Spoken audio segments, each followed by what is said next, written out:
Le Burkina Faso, sous la direction d'Ibrahim Traoré, a pris une décision historique en rejetant une aide étrangère de 450 millions de dollars. Ce choix n'était pas seulement un geste économique, mais un acte fort symbolisant l'affirmation de la souveraineté nationale face à des puissances extérieures. Dans un monde où de nombreux pays africains dépendent des aides internationales pour leur survie économique, le Burkina Faso a choisi une voie différente, celle de l'autosuffisance alimentaire. Ce refus de l'aide, bien que perçu comme un défi, visait à donner au pays la possibilité de contrôler son destin, sans se soumettre à des conditions imposées par des puissances étrangères. Ibrahim Traoré, en refusant cette aide OACD, a voulu rappeler au monde entier que l'indépendance n'a pas de prix et qu'un pays doit être capable de nourrir sa population par ses propres moyens. Cette décision a également marqué un tournant dans la politique intérieure du pays, incitant à une réflexion profonde sur la manière de renforcer la souveraineté nationale. Le choix de Traoré n'a pas été pris à la légère. Il a impliqué une analyse des risques économiques et sociaux, mais aussi une remise en question des modèles de développement traditionnels. Pour beaucoup, cette initiative représente un acte de résistance face à l'influence occidentale sur les politiques africaines. Ibrahim Traoré a ainsi ouvert la voie à un modèle alternatif, qui pourrait inspirer d'autres pays du Sahel confrontés à des défis similaires. Le refus de l'aide étrangère de 450 millions de dollars, bien que perçu comme un acte audacieux, n'était pas sans conséquences pour l'économie du Burkina Faso. Ce choix a été accueilli de manière mitigée, tant à l'intérieur qu'à l'extérieur du pays. Tandis qu'une partie de la population l'a salué comme un acte de souveraineté nationale, d'autres ont exprimé des inquiétudes sur la faisabilité de ce modèle à long terme, notamment en raison des conditions climatiques difficiles du Sahel. Le Burkina Faso est un pays enclavé, avec des ressources limitées, et ses sols sont souvent arides. Dans ce contexte, la décision de Traoré de refuser l'aide alimentaire étrangère a été perçue par certains comme un pari risqué, car le pays dépendait largement des importations alimentaires pour subvenir aux besoins de sa population. Cependant, Traoré a affirmé que la souveraineté alimentaire était essentielle à la souveraineté nationale et que le pays devait prendre son avenir en main. Le refus de l'aide n'a pas seulement été une décision politique, mais un acte symbolique qui a marqué la volonté du Burkina Faso de se libérer des chaînes de la dépendance étrangère. En réaction à ce refus, le gouvernement burkinabé a entrepris un processus de diversification de ses sources de financement et a lancé plusieurs initiatives pour renforcer son autonomie économique. Le pays a mis en place des programmes de développement agricole locaux qui comprenaient la création de semences adaptées au climat du Sahel, l'amélioration des infrastructures agricoles et des projets de formation pour les agriculteurs locaux. Ce changement de cap a eu un impact considérable sur la perception du Burkina Faso sur la scène internationale. L'un des principaux défis auxquels le Burkina Faso a dû faire face après le rejet de l'aide étrangère a été de reconstruire un système agricole autonome capable de répondre aux besoins de la population. Le pays, avec sa forte dépendance aux importations alimentaires, devait maintenant se concentrer sur le renforcement de son secteur agricole local. Ibrahim Traoré a mis en place plusieurs politiques visant à promouvoir l'agriculture durable et à encourager l'usage de semences locales adaptées aux conditions du Sahel.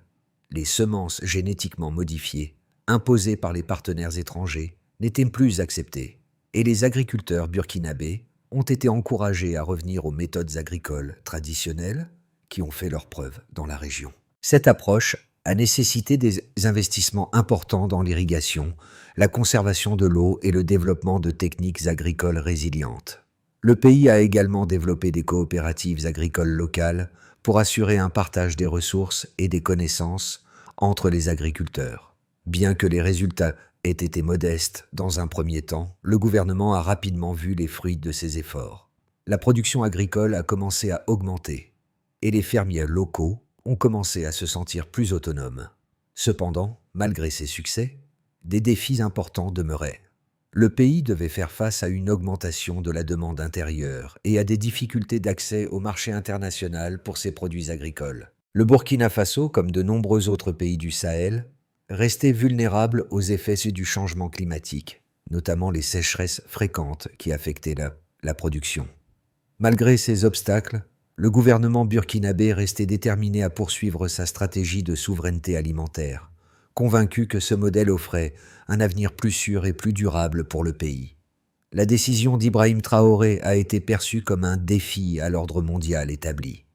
Le Burkina Faso, un petit pays du Sahel, a choisi de rejeter l'aide étrangère pour prouver que la souveraineté nationale est plus importante que les intérêts étrangers. Bien que cette décision ait été saluée par une partie de la population, elle a également suscité des inquiétudes parmi les experts. Les conditions climatiques difficiles du Sahel, notamment la sécheresse récurrente, compliquent la mise en œuvre d'un modèle agricole local autonome. Cependant, Traoré est resté ferme dans sa conviction que le pays doit reprendre le contrôle de ses ressources naturelles et ne pas dépendre de l'aide internationale.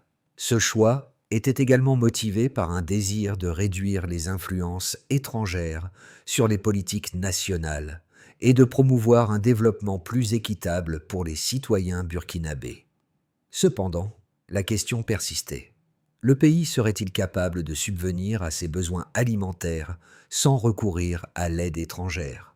Le gouvernement burkinabé s'est engagé à investir dans l'agriculture locale, en mettant en place des coopératives agricoles et en soutenant les producteurs locaux. Les premières étapes de cette politique ont été marquées par des investissements dans les infrastructures agricoles et des formations pour les agriculteurs locaux. Le gouvernement a également mis en place un programme de semences locales adapté aux conditions du Sahel.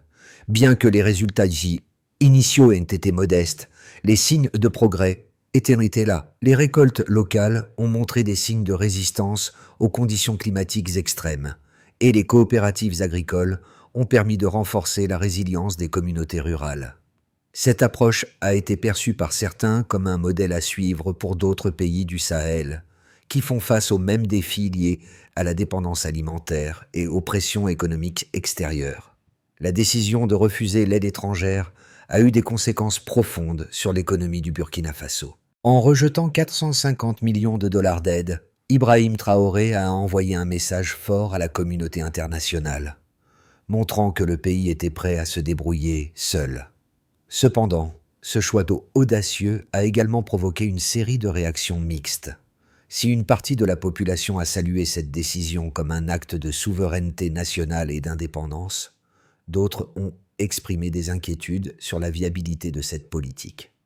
Le Burkina Faso est un pays du Sahel, une région où les conditions climatiques sont difficiles, notamment les sécheresses fréquentes.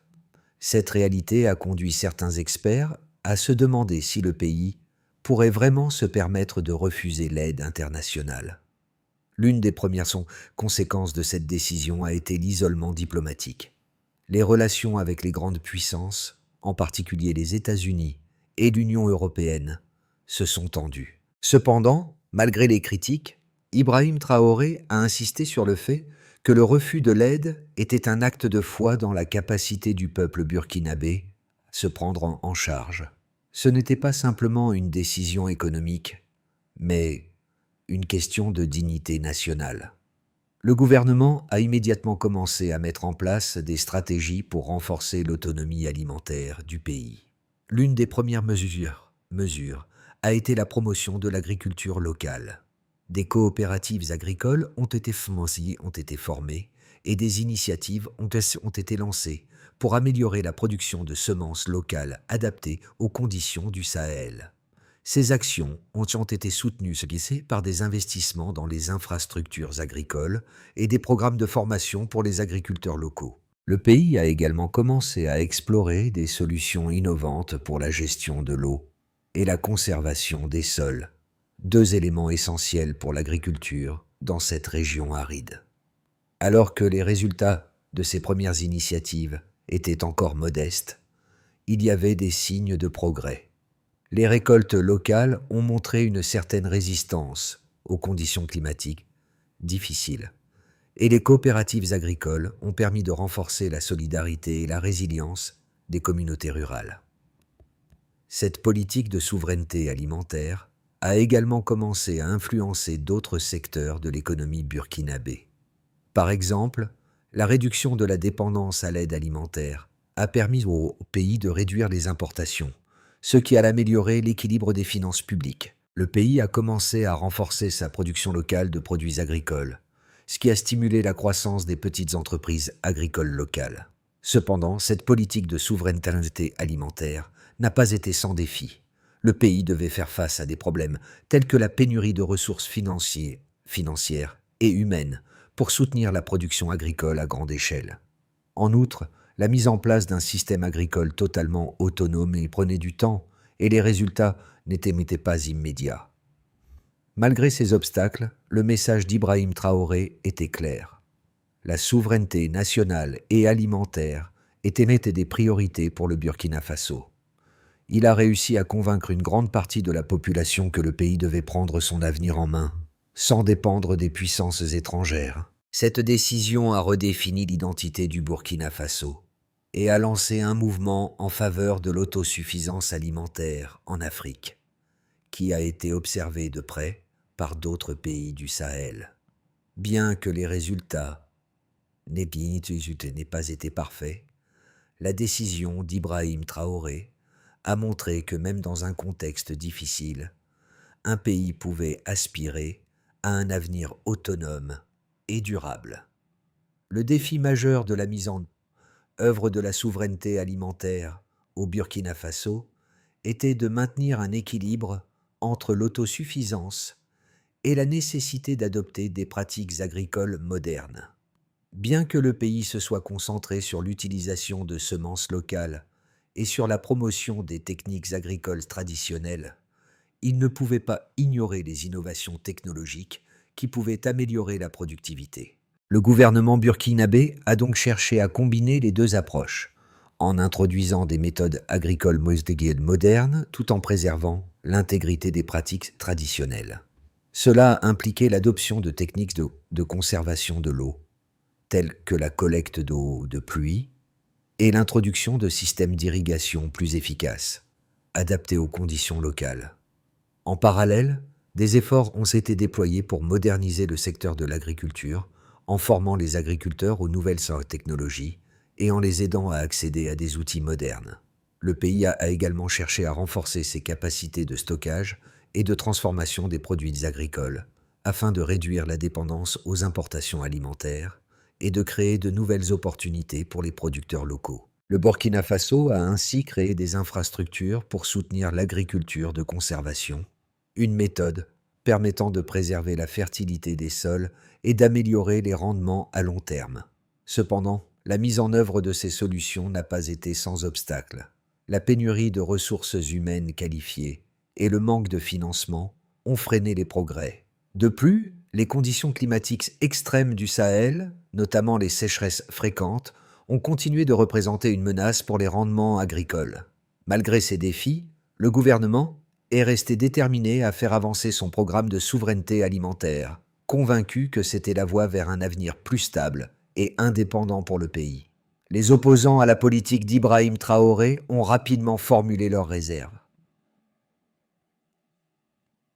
Pour eux, refuser une aide de 450 millions de dollars revenait à condamner le pays à l'austérité et à l'isolement. Selon plusieurs économistes burkinabés, cette somme aurait pu moderniser les infrastructures agricoles, améliorer la productivité et stabiliser les finances publiques. Ils soutiennent que le Burkina Faso, déjà confronté à une inflation élevée et à des tensions sociales, ne peut pas se priver d'un tel soutien international. L'aide, affirme-t-il, n'est pas nécessairement un instrument de domination. Bien utilisée, elle pourrait servir à renforcer les capacités nationales et à lutter contre la pauvreté. Mais les partisans de Traoré présentent un contre-argument solide. Ils rappellent que cette aide n'était pas un don sans condition. Elle imposait l'importation de semences génétiquement modifiées, contrôlées par des entreprises américaines, limitant ainsi la liberté du pays sur le plan agricole. Accepter cette aide aurait signifié céder une partie de la souveraineté nationale. En outre, la dépendance chronique à l'aide extérieure a souvent piégé les nations africaines dans un cycle d'endettement et de soumission politique. Selon eux, rompre ce cercle vicieux est un pas nécessaire, même si cela exige des sacrifices immédiats. Les premiers résultats, bien que modestes, semblent donner raison à la vision de Traoré. La production agricole locale a progressé dans plusieurs régions pilotes et des coopératives d'agriculteurs se sont multipliées. Cette dynamique interne prouve que le Burkina Faso peut se réinventer en mobilisant ses propres ressources. Loin d'être une utopie, le modèle Traoré s'impose comme une stratégie pragmatique. Bâtir lentement mais librement. Le risque, c'est devenu une force. C'est ainsi qu'Ibrahim Traoré a résumé, en privé, ce qu'il appelait désormais le pari du siècle. À mi-parcours de sa politique, les résultats vont commencer à surprendre même ses plus fervents détracteurs. Alors que les observateurs internationaux s'attendaient à une crise alimentaire, les indicateurs nationaux ont montré une lente mais réelle amélioration de la production locale. Dans plusieurs provinces, la récolte de mil et de sorgho a augmenté de plus de 10%, preuve que les initiatives communautaires fonctionnaient. Le moment charnière a été atteint lorsque les premières coopératives agricoles, créées sans financement étranger, ont réussi à exporter leur surplus vers les pays voisins. Pour la première fois depuis des décennies, le Burkina Faso ne se voyait plus seulement comme un bénéficiaire d'aide, mais comme un acteur régional capable de proposer un modèle. Ce succès partiel, certes fragile, a bouleversé la perception du projet. Ce n'était plus seulement une résistance idéologique, c'était un changement structurel. Le modèle Traoré n'était plus une utopie patriotique, mais une expérience mesurable qui redessinait la carte du possible pour le Sahel. Les répercussions du choix d'Ibrahim Traoré se sont rapidement fait sentir à plusieurs niveaux. Sur le plan gouvernemental, la réforme a bouleversé les priorités budgétaires. Les ressources autrefois allouées à des projets dépendant de financements étrangers ont été réorientées vers des programmes nationaux, irrigation, formation agricole et infrastructures rurales. Le ministère de l'Agriculture a vu son budget augmenter de 35%, un signe fort d'engagement politique. L'administration, moins soumise aux conditionnalités extérieures, a gagné en autonomie décisionnelle. Pour la première fois depuis des décennies, les grandes orientations économiques provenaient de Ouagadougou et non de Washington ou de Bruxelles. Sur le plan économique, la rupture a d'abord provoqué une phase d'ajustement difficile. Les importations alimentaires ont chuté de près de 18%, entraînant une hausse temporaire des prix. Mais à moyen terme, la tendance s'est inversée.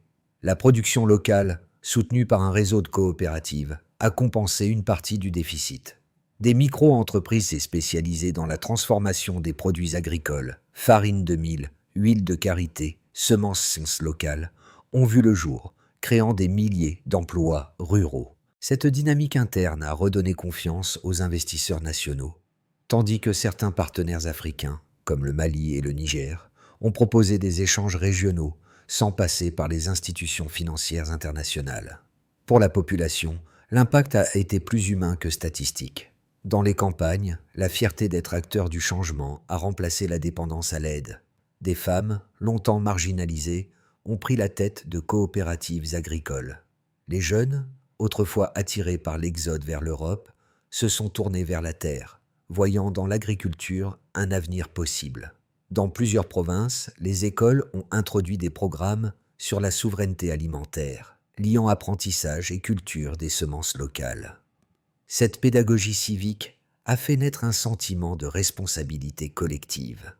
Nourrir le pays était devenu un acte patriotique. Enfin, sur le plan régional, le modèle burkinabé a eu un effet d'entraînement. Au sein du Sahel, plusieurs gouvernements ont observé de près les résultats du programme Traoré. Le Mali a lancé un projet pilote d'autonomie semencière, tandis que le Niger a exprimé son intérêt pour une coopération agricole sans tutelle. Dans les forums africains, le Burkina Faso a pris la parole non pas comme un demandeur d'aide, mais comme un exemple d'expérimentation économique. Cette inversion de posture a surpris la communauté internationale. Un pays modeste par sa taille démontrait qu'une autre voie était possible, fondée sur la dignité et la persévérance plutôt que sur la dépendance structurelle. En définitive, les conséquences de la politique de souveraineté alimentaire n'ont pas seulement été économiques. Elles ont modifié la psychologie nationale. Le sentiment d'appartenance s'est renforcé, et l'idée qu'un pays africain pouvait se suffire à lui-même a cessé d'être une illusion. À ce stade, le Burkina Faso s'avance sur une ligne de crête. Le modèle Traoré a prouvé sa cohérence morale et son impact social, mais son avenir dépendra de la résilience économique et climatique du pays. 3 trajectoires principales se dessinent pour les 12 prochains mois. Le pays poursuit la même ligne, avec des ajustements progressifs. La production agricole continue d'augmenter lentement, les coopératives consolident leur présence et l'État maintient ses investissements. Les récoltes couvriraient alors environ 65% des besoins nationaux, selon les projections des services agricoles. Ce scénario reflète une stabilité prudente, pas de miracle économique, mais une avancée méthodique. Le risque principal résiderait dans la fatigue des ressources publiques et la pression extérieure croissante pour un retour à la normale diplomatique. Néanmoins, cette voie consoliderait la crédibilité du modèle burkinabé à moyen terme. Un enchaînement favorable de pluies, combiné à l'expansion rapide des programmes agricoles régionaux, pourrait propulser le Burkina Faso en modèle continental. Dans ce cadre, le pays deviendrait un moteur d'un bloc sahélien autour du Mali, du Niger et du Tchad, partageant technologies, semences et réseaux commerciaux.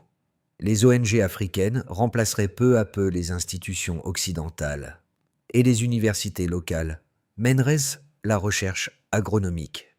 Ce scénario ambitieux repose sur la coopération interafricaine et une stabilité politique prolongée. Si ces conditions sont réunies, le Burkina Faso pourrait atteindre 80% d'autosuffisance d'ici 1 an et demi, tout en renforçant son poids diplomatique dans la région. À l'inverse, une série de mauvaises récoltes, la pression des bailleurs de fonds et la lassitude sociale pourraient fragiliser le modèle. Une inflation agricole, due à la rareté des semences, menacerait les marchés locaux. L'État serait alors contraint de revoir sa position ou de solliciter à nouveau une aide extérieure, perdant ainsi une partie du capital symbolique acquis. Ce scénario, plus réaliste qu'on ne l'admet souvent, rappelle la fragilité intrinsèque d'un pays enclavé et soumis à un climat extrême. Entre ces 3 chemins, le pari d'Ibrahim Traoré reste à la fois courageux et risqué. Mais une constante demeure. Quelle que soit l'issue, le débat sur la souveraineté africaine ne pourra plus être effacé. Au-delà des chiffres et des discours officiels, la politique d'Ibrahim Traoré a profondément transformé la vie quotidienne des Burkinabés. Dans les villages du Sahel, les habitants parlent désormais de notre projet, comme s'il s'agissait d'une œuvre collective. Les coopératives agricoles, d'abord perçues comme de simples structures économiques, sont devenues des lieux de vie et d'apprentissage. Les femmes, souvent laissées en marge des réformes politiques, ont pris la tête de plusieurs de ces initiatives, gérant la production, la distribution et parfois même la formation. Leur rôle dans la renaissance agricole du pays a redonné un sens au mot indépendance. Les jeunes, eux, sont revenus à la terre. Beaucoup d'entre eux, autrefois tentés par l'exode vers les capitales ou l'étranger, redécouvrent l'agriculture comme un métier d'avenir. Dans les écoles rurales, les enseignants intègrent désormais la notion de souveraineté alimentaire dans leurs leçons, expliquant que cultiver, c'est résister.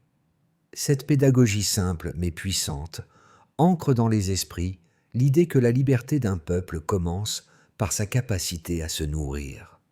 Dans les villes, la perception a également évolué. Si certains critiquent encore les difficultés économiques, d'autres reconnaissent que cette transition a réveillé un sentiment d'unité nationale. Dans les marchés, on parle fièrement des produits 100% burkinabés. Dans les médias, les débats sur la dignité, l'autonomie et la justice économique se multiplient.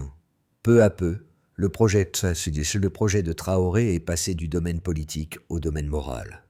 Il ne s'agit plus seulement de nourrir une nation, mais de lui rendre sa confiance et sa fierté. Pour transformer une ambition en politique durable, le gouvernement d'Ibrahim Traoré a défini une feuille de route précise articulée autour de 4 axes majeurs. Tout d'abord, renforcer la base agricole. L'État burkinabé a prévu la création de 20 nouvelles pépinières régionales d'ici 1 an, destinées à fournir des semences locales résistantes à la sécheresse. Ces structures seront cogérées par des coopératives de paysans et supervisées par des ingénieurs agronomes formés localement. L'objectif est d'atteindre une couverture nationale de 70% en semences indigènes d'ici fin 2026. Ensuite, mécaniser sans dépendre.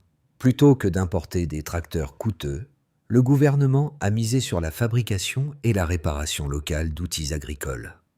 Des ateliers communautaires, financés par des taxes sur les importations, produisent des machines adaptées au sol du Sahel. Cette approche vise à rendre chaque région autonome sur le plan matériel.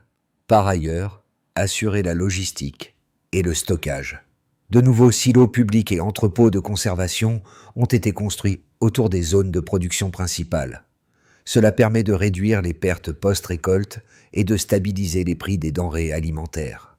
Enfin, mesurer les progrès.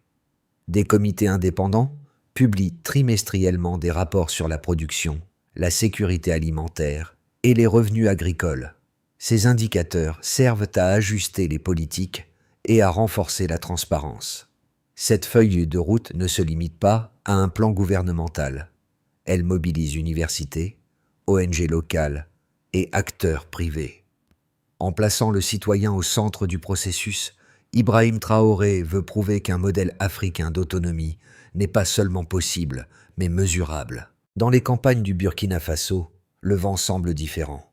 Là où régnait autrefois la résignation et la dépendance, souffle désormais une confiance tranquille. Les agriculteurs parlent de leurs récoltes, non pas en termes de quantité, mais de dignité retrouvée. Les semences locales, redevenues symboles d'autonomie, sont échangées comme des trésors de mémoire. Dans les villages, les anciens racontent aux enfants comment Ibrahim Traoré a refusé l'aide étrangère pour redonner au pays le goût de se nourrir par lui-même. Ce n'est plus simplement une réforme agricole, c'est un mouvement identitaire. Le refus des 450 millions de dollars a pris la valeur d'un mythe moderne, celui d'un peuple choisissant la liberté au détriment du confort immédiat. Dans les marchés de Ouagadougou, sur les murs des écoles, une phrase revient sans cesse. « Nous nourrissons ce que nous sommes ». Le pari de Traoré, qu'on le considère idéaliste ou visionnaire, a rallumé un feu que beaucoup croyaient éteint, la foi en soi. Le Burkina Faso a prouvé qu'une nation peut se relever sans dépendance, que la dignité peut être cultivée aussi sûrement que le mil ou le sorgho. L'histoire du Burkina Faso sous Ibrahim Traoré ne s'arrête pas à un refus d'aide. Elle commence par lui. En choisissant la voie difficile de la souveraineté, le pays a démontré qu'il est possible de bâtir une indépendance qui ne se mesure pas en dollars, mais en dignité. Ce geste, à la fois économique, moral et symbolique, résonne bien au-delà de ses frontières. Chaque citoyen burkinabé, chaque agriculteur, chaque enseignant porte désormais une part de cette responsabilité. Le pari de Traoré ne peut réussir que s'il devient un engagement collectif. Les défis restent immenses, mais la graine du changement est plantée, et elle a déjà germé. Alors, la question demeure simple et exigeante à la fois. Qu'est-ce que chacun d'entre nous est prêt à cultiver pour ne plus dépendre? L'exemple burkinabé nous rappelle que la liberté ne se réclame pas. Elle se sème, elle se nourrit et surtout, elle se partage.